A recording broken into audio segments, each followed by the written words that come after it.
السلام عليكم ورحمة الله وبركاته. haddaad rabto gurigaaga inaad ogaato inuu sixir ku jiro iyo inuusan ku jirin, dad badan waxaa jira guryahoodu aanan maaragtay caddeyn karaynin isla markaana xanuunsan. gurigooda ma sixir baa ku jira mise kuma jiro.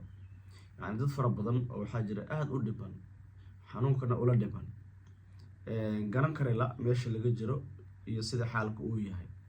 guryahooda seexan la kuna degi la, farxad badan ku dareemi la, buuq fara badan uu ka taagan yahay, kalsooni iyo kalgacal uusan gurigaas xitaa ku taagnayn, buuq badan xagga xaajiga ama gabadha ama ilmaha uu ka jiro. haddaad rabto inaad ogaato ilaahay idinkii gurigaas inay wax ku jiraan, waxa ku jirna ilaahay uu kaaga soo saaro biidnillahi tacaala. ilaahay baa awoodda iskale, inagu dadaalanaa laakiin aqbalka alla iskale. haddaad rabto in xaaladda aada ogaato ama aada qof ka shakisan tahay, qof kuu yimaada ama kuu soo wareega maxay ahayday ama hadiyada kuu keeno, ama si uun aada uga shakisan tahay, ama xanuunkaaga aada og tahay laakiin meesha uu jiro ama meesha gurigaaga uu ka yaalla aada garan kari laadahay, ama saas maba ahee maxay ahayday xanuunkaaga uu cad yahay, aada ogtahay inaad xanuunsan tahay laakiin aad kala garan kari laaday gurigaaga ma xanuunkii yani ma ku jira mise kuma jiro, xanuunku ma aduu kuga kooban yahay mise gurigaaga ku jira. haddaad rabto inaad ogaato ilaah idinkii, waxaan ku siinaya dariiqa fudud oo aada u fudud oo ilaah idinkii aad ku ogaan doonto insha allahu tacaala. waxaad soo qaadanaysaa biyo haddii alla hawdala uu idmo, kadibna waxaad ku akhrinaysaa suuratu zalzala. horta suuradaas waa suura mucjisa ah. gabadh baa xalay waxay iisoo dirisay shalay waxay iisoo dirisay cashar hadda ka hor aan soo dhigay gurigeeda intay ku akhriday ayaa waxaa ka soo baxay bahasha lugaha badan sawirkeeda hadda inta uu ka muuqdo ayaa ka soo baxay. taasna waxay ka mid tahay haddaad aragto waxyaalo qariib ah sida tan oo kale, waxyaalo run ahaantii dee aysan suurto geli karin inay guriga ka soo baxaan, haddaad ku aragto ogow gurigaas waxaa weeye sixir baa ku jiro. marka khaadimi sixirka ayaa ilaahay maaragtay burburinaya, kuwa sixirka wakiilka ah buu ilaahay burburinaya subxaana wa tacaala. marka biyaad soo qaadanaysaa, kadibna waxaad ku akhrinaysaa suuratu zalzala 40 jeer ugu yaraan, haddii kan la ka badan 70 jeer 100 jeer, laakiin tiradu ilaahay qur-aankiisa ku sheegay ku akhri oo ah 40 jeer. kadibna guriga ku rushe, subaxiina ku rushe, galabtiina ku rushe ilaahay idinkiisa.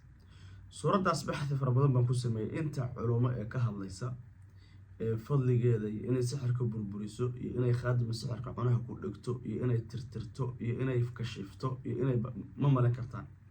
anigana hadda ka hor waa idiin sheegay, qisana waa idin kala wadaagay. suuratu zalzala waa suurad mucjiza ah, dhulgariir ku ridaysa, tirtiraysa, baabi'inaysa. marka aan idiin sacadeeye hadda ka hor maxaa yidhi codhaasku yani marka laga hadlayo shay waxay isugu jiraan dhowr shay, ama qur-aanka lagu sheegay ama axaadiista ama qowl culumo ama salafkii ama taabiciintii, si ahaataba midna waa mujarab. suuradahan waxay ku jirtaa maadaama qur-aanka ilaahay ay tahay qur-aankana daawo uu yahay, waa suuradaha mujarabka ah ee la ogaaday sixirka iyo wixii uu ka yimi iyo waxa wadaba inay tirtiraan oo ay baabi'iyaan insha allahu tacaala. saa darteed haddii ilmuhu ka xanuunsan yahay ama adiga aad xanuunsan tahay ama guriga buuq uu ka taagan yahay isla markaana aadan dareemi karaynin meesha dhibtu ay ka hayso, suuratu zalzala biyo ku akhri, guriga ku rushee. haddii ilmo ka xanuunsan yahay ugu qubee, adiguna ku qubayso. keliya waxaan kuu qabanayaa wax weynba, waxaan kuu qabanayaa ilaaha idinkii 3 maalmood ay ugu yar tahay ilaa 7 beri. xanuunada qaar baa adag oo sixirka qaar baa qofka banaanka dhibta looga sameeyaa, bimacnaa dhibtu wuu kugu hayaa laakiin sixirkan khaarij ku yaalla.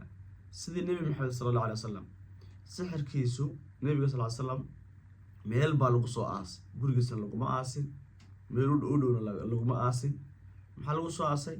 meel baa lagu soo aasay, laakiin dhibta nebiga sallallahu alayhi wasallam way haysay. sixirada marka qaar baa noocaas banaanka lagu soo aasaa, ilaahay idinka kaana way burburinaysaa. u niyow meel kasta oo xanuunkaasi uu kaa jiro in ilaahay subxaana wa tacaala kaa soo saaro, allana idinka soo saaro. ilaahayna inta xanuunsan oo dhiban dhibta allah ka qaado. intaas ayaad idin leeyahay insha allahu tacaala. wixii fikrad ah message-ka nagula wadaag ama lambarkaa muuqdo insha allahu tacaala haddii allah wadala uu idmo. السلام عليكم ورحمة الله وبركاته.